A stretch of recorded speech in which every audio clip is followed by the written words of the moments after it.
mixture of some guests as well as me doing solos. If you have questions or if you want to be on the podcast, please send us an email to joyceanu1@gmail.com or go to our YouTube channel, Journey Beyond the Skill, and leave us a comment and we will contact you. At the end of season 2, we're going to recap on what happened season 1 and season 2 in order to end this season. And moving forward, I promise you nothing but the best. So stay tuned and keep watching. So there were weeks when nothing seemed to change with me when I was going through this process. The scale barely moved. And that's when you know, oh my God, what is going on? I have been dieting for the whole week. I have ate, I ate right, I walked, but your body starts getting used to the exercise and the meal. But guess what? Your body is telling you, keep on going. Because if you stop, your body will be like, oh, I won. And this is all round. It's not just about the weight, it's about overall health. Okay? It's about overall health. But something deeper was happening. My mindset was shifting. And like I said earlier, if you don't change your mindset in anything that you do, all right, if you don't change your mindset, nothing is going to change. If you keep saying, oh, I have, been working out, oh, I've been eating salad for the past 2 weeks and nothing is going on. And you keep telling those negative thoughts to yourself. Your brain, after a certain period of time, continue to tell you, oh, you are not worthy. And your body starts listening. And your body starts listening and it shuts down. There's this connection between your brain and your body. Yes, it is. That if you don't strengthen what comes or what you think in your brain, your body is not going to respond. And you are not going to move on to the direction that you want to move. My discipline was strengthening and my confidence was building. I'm telling you, when I was close to 300 pounds, I couldn't go places. I would sit in my house, even when they invite me for, parties. When I go to that party, guess where I'm sitting? At the back. Okay, because why? I don't want to draw attention to myself. Because I know, and even up to now, people will always judge you. People will always judge you for the way you look, even your first appearance. They won't know what is in your heart, but they will always judge you. And I always tell my patient and my client, like, if you feel judged, right, there's nothing you can do to jump into that person's mind to change what they're thinking about you. So why? Why do you want to worry about what they think?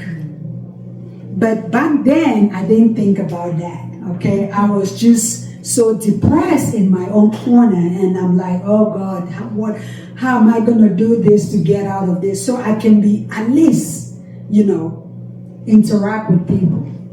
But you have to go through that breakthrough process. And you have to make sure you're talking positive to yourself. Galatians 6:9 says, let us not grow weary in doing good. For at the proper time we will reap a harvest if we do not give up. Okay? Let's say that again. You will reap the harvest if you do not give up. And what is this telling us? That is a promise. Okay? If you don't give up, there is a harvest on the other side. All right. And when you reap that harvest, you will be the happiest. So you have to trust the process. I know we're talking about trusting the process. Yes, it's trust the process. Quitting is not, you can't quit. You have to keep going. You have to keep going. And when I lost that 120 pounds, people celebrated me. They celebrated the transformation. But the real breakthrough was not the weight loss. Come on. The real breakthrough was becoming who could I sustain this weight loss. That's right. You can lose all you want to, but can you sustain it? Come on. Can you maintain your thought? Can you tell yourself, I am going to continue what I have been doing to get to where I am today? That's right. It is a nerve-wracking process, okay? It's going to be a lifelong process, because guess what? As for me now, once I step on the scale and I see a pound plus, I get nervous and I freak out. I'm like, Lord, please, I don't want to get to where I was, because it was a dark place. And people who have not gone through this, they do not understand. They will judge you. They will say all kinds of things. Oh, why can't she just lose the weight? Look at her, she's just eating. Look at him, he's just eating. Why can't he lose the weight? It is a process, and there are certain things, there are tools, but at the end of the day, you are the one to make it happen. We can give you all the tools, but if you don't change your mindset, if you don't use the tool the way it is supposed to be used, it is never going to happen. If you find someone that is going to sit down with you and say, listen, this is what is happening. If you don't do this, this is what is going to happen. And if you do this, this is how things are going to reverse.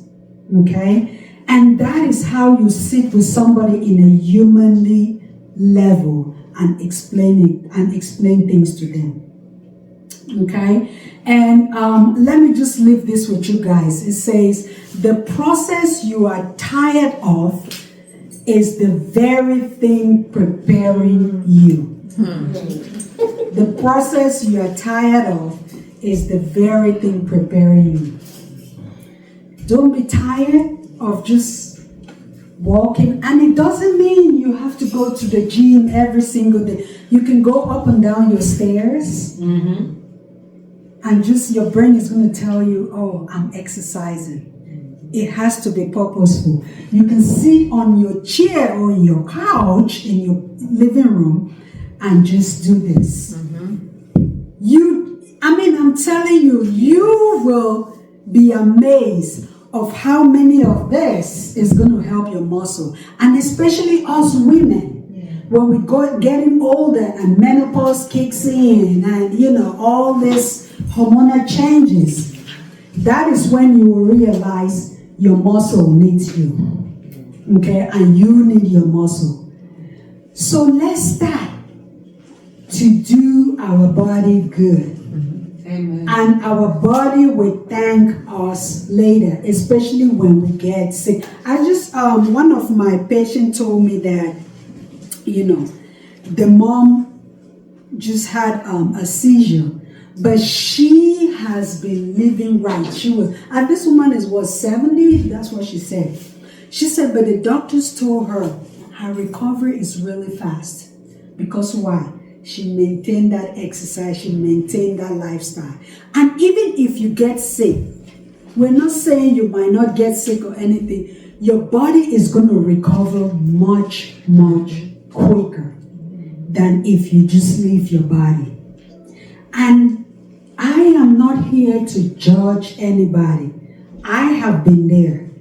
I have been judged. And people have talked behind my back. And I listen to them. And when I listen to them, I lost my power. Sometimes you have to just block out everything and just listen to what God is telling you and what you are telling yourself. And you cannot please every single person. I'm telling you, when I was close to 300 pounds, you know what they were saying? Oh, you gotta lose that weight, or you're too fat, or you this. And when I lost the weight, those same people came up to me and they said, Oh, you are losing too much. You need to stop losing. And I looked at them and I said, this is my body. If I want to be skinny as a broom, it is my choice. I cannot please you. I can only please myself and be at a healthy weight. Yes. So you see, there is no way you can please people. No. You have to please yourself and be right with God. I know. I remember when Jennifer just started, it was, she wasn't really unsure, but throughout her journey, she found that, this is a place where she's supposed to be, and we've become family since then. Yes, we have. So, Jennifer, what struggles were you facing before you started your journey here? Before starting, I was very overweight. I was having back problems. I was in and out of the hospital. I was having trouble walking, breathing, and I got to a point when my migraines were getting worse, and I ended up having a spinal tap, one right after the other. And I wanted to be there, honestly, for my kids. They were a big game changer in my life, where I struggled with my weight since I was a kid, being bullied, called fat, and God, yeah. It's been tough, and having people always constantly looking down on you. And even I have the body dysmorphia, where I look in the mirror and I don't see what others see. I just see this bigger individual, very unhappy, depressed, on and off of depression medicine and anxiety medicine. And then I found Dr. Joyce, and I made the decision to come in. And honestly, Dr. Joyce and Tanya have really helped me with my weight loss journey. Oh, Jennifer, it's been a journey and a roller coaster. And you are one of my best patients. I love all my patients. You've really stuck to it. And, despite what you're going through, the body dysmorphia, the depression and the anxiety, I went through that too, and, I try to encourage my patient, like, it's going to be better one day. And the body dysmorphia thing, it is real. It is very real. It is real. Sometimes you stand in the mirror and you're looking at that 280 something pound person. You're not looking at the person that's right in front of you, but you're just looking at, But one thing that, we have to talk about and always encourage each other is the fact that, hey, I know you came from this place. You have done so well. Where you are now is the fruit of your labor. Yes. And you've really worked hard. Yes. You've really worked hard. And I'm so proud of you. So proud of you. So let me ask you this. How did Golden Hands Weight Loss and Wellness Clinic make you feel supported or understood? Well, when I first started here, I was 120 pounds heavier. Feeling very unloved, alone. I could be in a crowded room and I felt like I was by myself and nobody noticed me. Nobody wanted to talk to me or even get to know me. And since I've been going to Golden Hands, I have felt very loved. We have become a family. I have lost, like I said, 120 pounds. I come in crying sometimes, whether it is not only just about weight loss, but the things I'm going through with life, whether it's something with the kids, the hubby, family members. Dr. Joyce and Tanya always listen. They are more than just a doctor-patient. It really is family. It is coming in and talking to a friend one-on-one and them really caring, really listening, being there for you, recommending things that you couldn't even just have imagined just on your own. They build you up. It is confidence that they give you. It is love. It is understanding. And the fact that Dr. Joyce has went through this experience as well, she has been through all the emotions that I have been through, in the ups and the downs, the weight that I, tend to put back on. And she focuses me and tells me how much that she truly loves me and is on this journey with me. And it's been amazing. And we strive as much as possible to provide good customer service. And we don't look at our patient as a number, because when you look at patient as number, there's kind of this disconnect. You don't relate with them. And yes, my journey, most of my customers, so every one of them, they see my journey as an encouragement to them. And they look up to me and say, you went through this, I know I can go through this. And that is what has been going on. This podcast shares my personal experiences and insights for educational purposes only. It is not medical advice, and it should not replace guidance from your healthcare provider or qualified professional. Journey beyond the scale, I find my way.